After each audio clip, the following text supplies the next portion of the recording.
네, 오늘 말씀은 요한복음 17장 전체를 봐야 되는데요.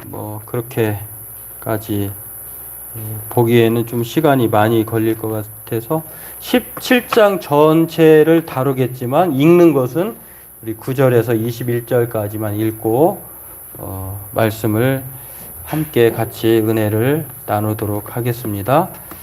우리 함께 같이 9절부터 읽겠습니다. 내가 그들을 위하여 비옵나니 내가 비옵는 것은 세상을 위함이 아니요 내게 주신 자들을 위함이니이다. 그들은 아버지의 것이로소이다. 내 것은 다 아버지의 것이요 아버지의 것은 내 것이온데 내가 그들로 말미암아 영광을 받았나이다. 나는 세상에 더 있지 아니하오나 그들은 세상에 있사옵고 나는 아버지께로 가옵나니 거룩하신 아버지여 내게 주신 아버지의 이름으로 그들을 보존하사 우리와 같이 그들도 하나가 되게 하옵소서. 내가 그들과 함께 있을 때에 내게 주신 아버지의 이름으로 그들을 보존하고 지켰나이다. 그 중에 하나도 멸망하지 않고 다만 멸망의 자식뿐이오니 이는 성경을 응하게 함이니이다. 지금 내가 아버지께로 가오니 내가 세상에서 이 말을 하옵는 것은 그들로 내 기쁨을 그들 안에 충만히 가지게 하려 함이니이다.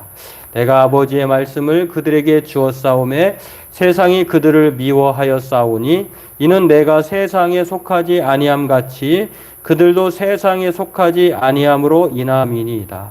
내가 비옵는 것은 그들을 세상에서 데려가시기를 위함이 아니요 다만 악에 빠지지 않게 보전하시기를 위함이니이다. 내가 세상에 속하지 아니함 같이 그들도 세상에 속하지 아니하였사옵나이다. 그들을 진리로 거룩하게 하옵소서. 아버지의 말씀은 진리니이다. 아버지께서 나를 세상에 보내신 것 같이 나도 그들을 세상에 보내었고 또 그들을 위하여 내가 나를 거룩하게 하오니 이는 그들도 진리로 거룩함을 얻게 하려 함이니이다. 내가 비옵는 것은 이 사람들만을 위함이 아니요 또 그들의 말로 말미암아 나를 믿는 사람들도 위함이니 아버지여 아버지께서 내 안에 내가 아버지 안에 있는 것 같이 그들도 다 하나가 되어 우리 안에 있게 하사 세상으로 아버지께서 나를 보내신 것을 믿게 하옵소서. 아멘. 네, 오늘 우리가 읽은 말씀은 17장 전체여야 되는데요. 1절에서 8절은 예수님 자신을 위한 기도고요.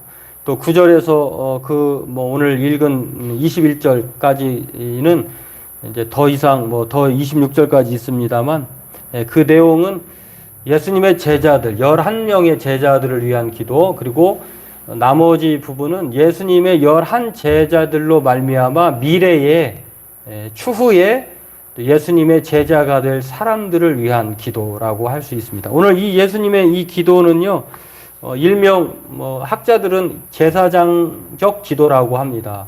예수님께서 마치 제사장으로서의 그 복을, 제사장적 기도는 아론의 축복 기도와 마찬가지로요, 이렇게 신명기에 나와 있는 말씀처럼, 그리고 이스라엘의 전통적으로 유대인들은 이스라엘의 전통적으로 아버지가 이제 죽을 때에 자녀들을 놓고 이제 복을 빌어주는 그런 습관, 관습이 있는데 마치 예수님이 죽음을 앞두고 제사장으로서 자신을 위해서 또 제자들을 위해서 미래에 모든 믿는 사람들을 위해서 기도하시는 것을 마음껏 하나님 앞에 부르짖는 그런 내용인데, 지금까지의 기도를 보면 17장 전체 1절에서 26절까지의 기도만큼 긴 기도가 없어요. 그러니까 우리가 예수님께서 제자들에게 너희는 이렇게 기도하라, 또는 누가복음에는 우리에게 기도를 가르쳐 주옵소서, 마태복음에는 예수님이 기도를 가르쳐 주신 것을 볼 수 있고 누가복음에서는 좀 이렇게 초점이 좀 달라요. 제자들이 물어가지고 기도를 가르쳐 달라고 해서 가르쳐 주신 기도, 우리가 가끔 매주 하는 주님이 가르쳐 준 기도라고 하는 그 기도도 짧아요. 시작과 끝말, 그리고 아버지에 대한 그 세 가지 강구, 우리들을 위한 세 가지 강구, 이렇게 짧은데, 근데 오늘 이 예수님께서 이 17장을 통해서 이 기도의 내용을 이렇게 그 전에 모든 기도보다도 아주 긴 기도를 하시는데 그만한 이유가 있습니다. 이제 예수님은 자신과 제자들과 또 미래에 믿는 사람들을 위해서 기도할 때에 기도하지 않을 수 없었던 거. 이제 예수님은 이 기도가 끝남과 동시에 뭔만 남겨두었느냐. 이제 아버지께로 돌아갈 것만 남았어요. 이 돌아간다고 하는 표현은 참 아름다운 표현인데요. 사실은 이 돌아간다고 하는 것은 십자가의 고난, 순환, 죽음이 기다리고 있는 그런 돌아감이에요. 이 죽음 앞에 예수님께서 마지막으로 이 기도를 하시면서 이제 십자가에 죽을 상황만 남겨놓으신 그 상황 앞에 기도하는 것. 다시 말해서 십자가의 죽음을 앞두시고 아버지께로 돌아가기 전에 드리는 기도라고 하는, 그래서 위대한 기도라고 할 수가 있다라고 하는 것입니다. 오늘 이 기도의 내용을 살펴보고 함께 은혜 나누기를 원합니다. 이 기도를 통해서 예수님은 크게 세 가지를 놓고 기도합니다. 첫 번째는 자신을 위해서. 오늘 1절에서 8절 읽진 않았습니다만 자신을 위해서 예수님께서 기도하시는데 1절에서 7절 내용을 보면 볼까요? 이제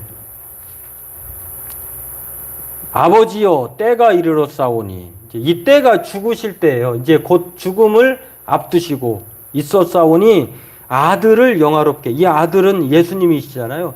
그러니까 죽음 앞에 자신만만하고 당당하고 또 철저한 순종으로 자신이 죽음을 대하게 해달라. 그것을 영화롭게 해달라라고 하는 뜻인데요. 누구든지 죽음은 두려워하죠. 그러나 인간의 몸을 입고 오신 예수님 또한 죽음이 두렵지 않을 수 없죠. 그러나 이 죽음을 통해서 자신을 영화롭게 하시면, 하나님께서 자신을 붙들어 주시면, 하나님께 영광을 돌리도록 하시게 되면 아버지께도 영화롭게 할 수 있는 것이다 라고 하면서 자신의 죽음을 영화롭게 해달라고 기도합니다. 참 대단한 기도죠. 우리는 영화고 뭐고 그냥 일단은 피하고 보고 또 할 수만 있으면 고난의 잔을 안 마시고 싶어 하죠. 그러나 예수님은 기꺼이 자신을, 아들을 영화롭게 하셔서 아버지를 또한 영화롭게 해달라고. 그러니까 아버지가 아들이고 아들이 아버지이잖아요. 그렇기 때문에 오늘 예수님이 이 영화로우심은 곧 아버지의 영화로우심이다 라고 하는 것을 예수님은 이제 죽음 앞에 그렇게 기도하시는 것을 볼 수 있는데, 지금까지 예수님이 이 땅에 오셔서 삶을, 지금까지 기도도 그렇고 삶도 그렇고 자신의 영광을 위해서 살아오신 분이 아니잖아요. 오로지 나와 아버지는 하나이다 라고 하면서 아버지가 일하시니 자신도 일하시고, 또 자신이 이무대로 행하신 것이 아니라 아버지께서 가르쳐 주시고 행동하신 것을 그대로 하시는 것이다 라고 하면서 예수님은 지금까지의 삶을 한마디로 얘기하면 아버지께 영광을 돌리는 삶을 살아오셨다라고 하는 것입니다.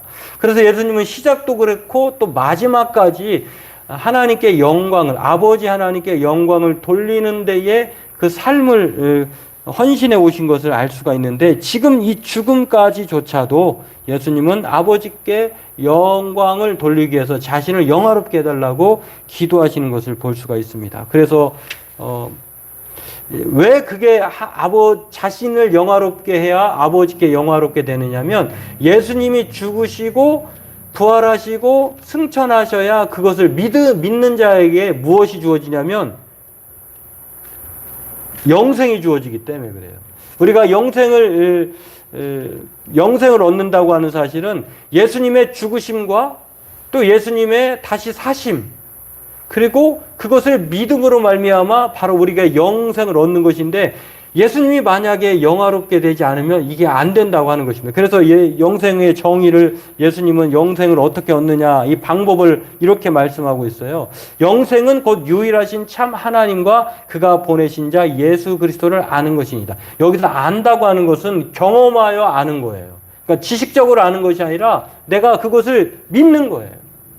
오늘 이 영생을 모든 사람에게 주시기 위해서 자신을 영화롭게 해달라고, 죽음을 영광스럽게 해달라고, 받아들이게 해달라고 기도하시는 예수님의 자신을 위한 기도라고 하는 것입니다. 이것은 십자가를 기꺼이 피하지 않고 감당하겠다라고 하는 예수님의 아주 순종적인 모습을 우리가 볼 수가 있습니다. 그렇습니다.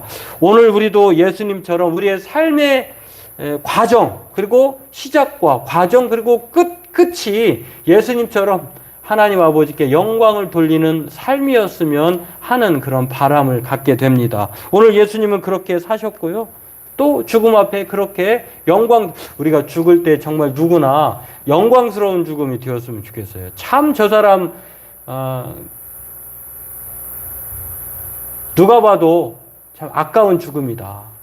정말 그 사람을 보면 참 그리스도의 그 형상을 닮았다라고 하는 그런 참 안타까운 죽음 부르심이어야 되는데 참 정말 지금 그렇게 된 것이 너무 그 시간이 너무 야속하다 이렇게 평가가 되면 참 괴로울 것 같아요. 오늘 예수님은 시작도 그러셨고 마지막 죽음까지조차도 하나님께 영광을 돌리기 위한 삶으로 이렇게 일관하시는 것을 볼 수 있는데 오늘 저와 여러분들도 마찬가지입니다.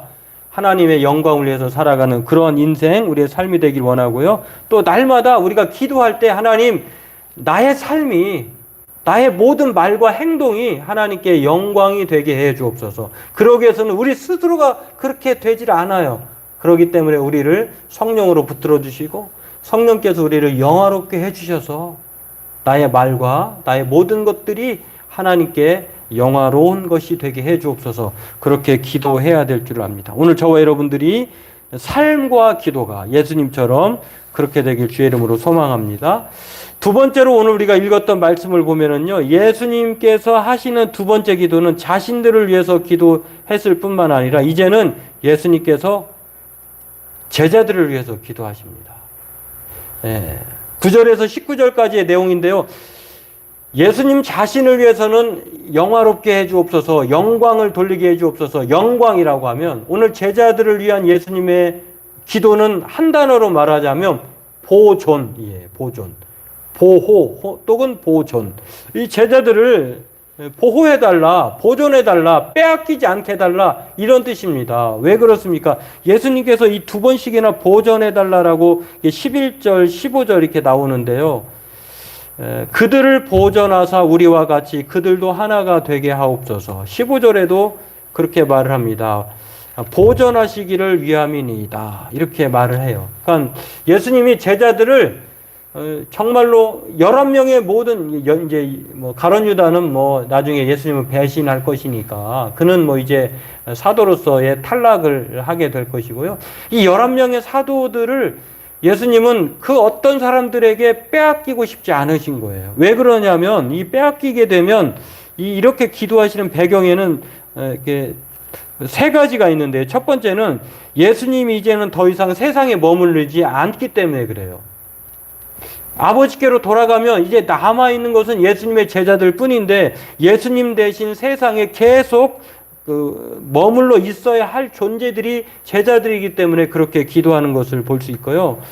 제자들이 세상에서 존경받고 사랑받으면 보존을 기도하지 않을 것입니다. 하지만 이 제자들이 예수님처럼 똑같이 세상으로부터 미움을 받을 것이고 죽음의 위협을 느낄 것입니다. 그러니까 예수님은 자신과 같은 삶을 살게 될 제자들이 세상에 있을 동안 그렇게 사람으로부터 미움을 받고 또 목숨을 빼앗기지 않도록 아버지께 기도하시는 것을 볼 수가 있습니다.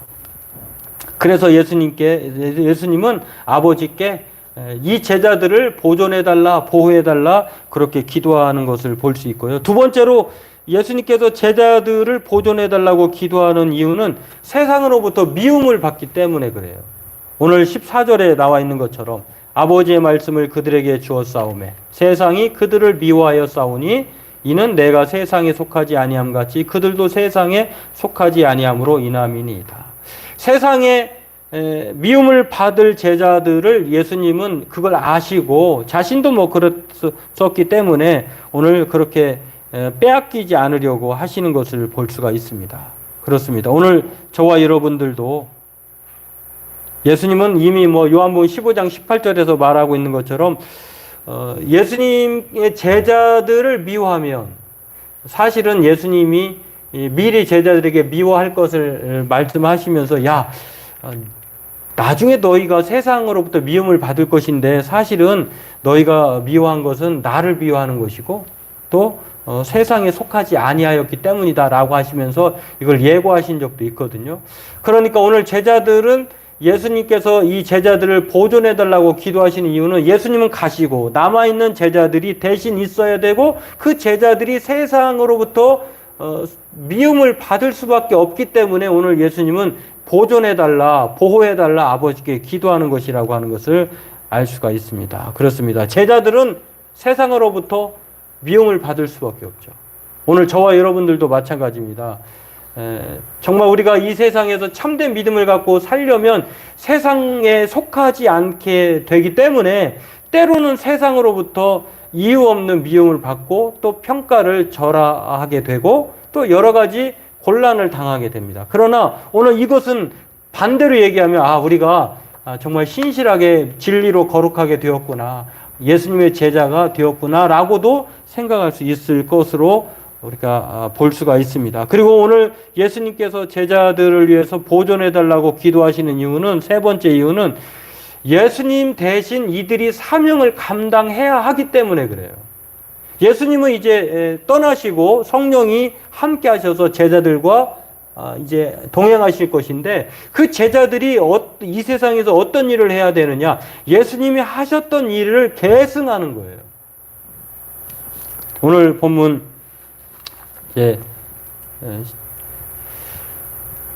그렇죠. 18절에도 이렇게 나와 있는 것처럼 나를 세상에 보낸 것 같이 나도 그들을 세상에 보내었고 또 그들을 위하여 내가 나를 거룩하게 하오니 이는 그들도 진리로 거룩함을 얻게 하려 함이니이다. 이제 예수님은 제자들을 대신해서 세상으로 보내십니다. 그렇기 때문에 오늘 이 제자들을 보존해달라고 싹 다 없어지고 도망가고 흐트러지면은 그 예수님의 일을 누가 계승해서 하겠습니까? 없어요. 그러니까 예수님은 이 사람들을 가룟 유다와 같이 빼앗기지 않기를 원하시는 거예요. 그렇습니다. 오늘 제자들은 앞으로 예수님의 사역을 이어가야 할, 감당해내야 하는 사명자들이라고 하는 것입니다.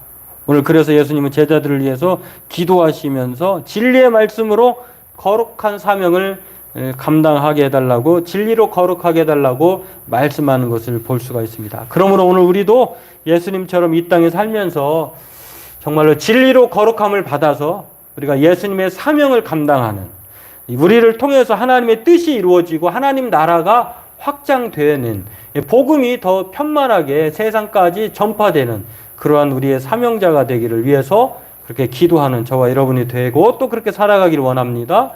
세 번째로 오늘 예수님께서 기도하시는 이유는요, 제자들과 그들을 통해 믿게 될 신자들을 위해서 기도하시는데 이게 20절에서 26절이에요. 오늘 본문 20절에 이렇게 말합니다. 제자들을 위해서 기도하신 이후에 내가 피없는 것은 이 사람들만 위함이 아니요 라고 말하시죠. 그렇죠. 오늘 제자들을 위해서만, 자신을 위해서만도 아니고 제자들을 11명의 사도들을 위해서만도 아니고 그 이후에 사도들로 말미암아 믿게 될 그 다른 신자들, 성도들을 향하여서 오늘 예수님은 기도하시는데 그 기도는 무엇입니까? 예수님 자신을 위해서는 영광, 제자들을 위해서는 보존, 나머지 모든 사람들을 위해서 오늘 예수님 뭐라고 기도하냐면 하나됨, 하나됨을 위해서 기도하고 있다고 하는 것입니다. 믿는 사람들도 위함이니 아버지와 아버지께서 내 안에 내가 아버지 안에 있는 것까지 다 하나가 되어 우리 안에 있게 하사 세상으로 아버지께서 나를 보내신 것을 믿게 하옵소서. 여러분, 예수님과 성부 하나님이 싸우신 적이 있나요? 성령 하나님과 예수님이 자신의 위격을 놓고 이렇게 다투신 적이 있을까요? 전혀 없어요. 하나이셔요. 하나님은 삼위로 계시지만 그러나 한 분 하나님이셔요. 그렇기 때문에 이 영원한 이 교제 가운데에, 사랑의 교제 가운데에 그렇게 친밀하고 하나됨을 추구해 오셨던 것처럼 오늘 예수님은 자신이 그렇게 살아왔고 또 제자들을 통해서 그 사명을 감당하여서 그 하나님을 믿는 모든 신자들이 결과적으로는 어떤 사람이 되기를 원하냐면 아버지와 아들과 성령 하나님이 사랑의 교제 가운데 하나인 것처럼 모든 사람들이 그렇게 사랑 가운데에 하나 되기를 기도하고 있는 것을 볼 수 있습니다. 그러니까 교회는 첫째도 사랑이고 둘째도 사랑이고 셋째도 사랑이라고 하는 것입니다. 사랑 외에는 교회에 정말 우리의 삶의 모습이 무엇보다도 없어야 한다고 하는 것입니다. 때문에 오늘 예수님은 이 세 가지를 오늘 기도하시면서 특별히 오늘 마지막으로 이 성도들을 향하여서 그렇게 기도하는 것을 볼 수 있습니다. 이것은 예수님께서 미래 신자들을 위해서 기도하시는 것인데 사랑으로 하나 되게 해달라. 앞으로 제자들이 사역을 계승해서 예루살렘과 온 유다와 사마리아와 땅끝까지 이르러 복음을 증거할 때 그 복음을 받아들이고 이 복음에는 사랑의 교제, 사랑의 하나됨의 그런 복음이라고 하는 것입니다. 그것을 통해서 오늘 예수님은 하나됨의 중요성을 21절, 22절, 23절까지 총 3번에 걸쳐서 강조하시는 것을 볼 수가 있습니다. 오늘 예수님께서 이렇게 기도하시는 미래 신자들을 위한 기도는요, 하나됨이라고 하는 것입니다. 오늘 저와 여러분들도 이것을 기억하고 하나님께서 우리에게 맡겨주신 사명이 무엇이냐? 사랑으로 하나 되라고 하는 것입니다. 오늘 이것을 기억하고 저와 여러분들도 왜 이 사랑이 또한 중요하냐면요. 예수님이 직접 하신 말씀 중에 너희가 서로 사랑하면 세상이 너희가 내 제자인 줄 알 것이다 라고 이 사랑으로서 이 사람이 예수님의 제자인가 아니면 사탄의 그 소속인가를 알게 된다고 하는 것입니다. 요한복음 13장 35절에 오늘 저와 여러분들은 예수님의 제자인 것을 기억하고 오늘 예수님께서 기도하신 것처럼 오늘 저와 여러분들도 예수님처럼 우리의 기도의 폭을 나 자신만을 위해서 기도하는 것이 아니라 나를 위해서도 기도할 뿐만 아니라 또 나와 함께 동역하는 사람들을 위해서도 기도하고 또 구원받을 모든 세상에 있는 사람들을 향하여서도 그렇게 기도해서 하나님의 뜻을 이루어 나가는 오늘 저와 여러분들도 그런 믿음으로 살아가는 그러한 사람이 되기를 원합니다. 오늘 저와 여러분의 기도가 대상과 범위가 넓어질 뿐만 아니라 오늘 예수님께서 자신의 삶을 영광을 위해서 살아가게 해달라고 또 많은 사람들을 함께 보호해달라고 인도해달라고 기도하는 것처럼 그리고 모든 사람과 함께 하나됨을 추구하게 해달라고 기도하는 것처럼 저와 여러분들도 날마다 나의 삶이 하나님께 영광이 되고 또 날마다 함께 더불어 사는 사람들과 더불어 인도함을 받고 그리고 그 사람들과 더불어 모든 사람들과 하나 되어 사랑 가운데 살아가게 해달라고 그렇게 기도하고 살아가는 저와 여러분 되길 예수 제자 되길 주의 이름으로 축원합니다. 기도하겠습니다. 하나님 오늘 예수님께서 아버지께로 돌아가기 전 자신과 제자들과 또 미래의 신자들을 위해서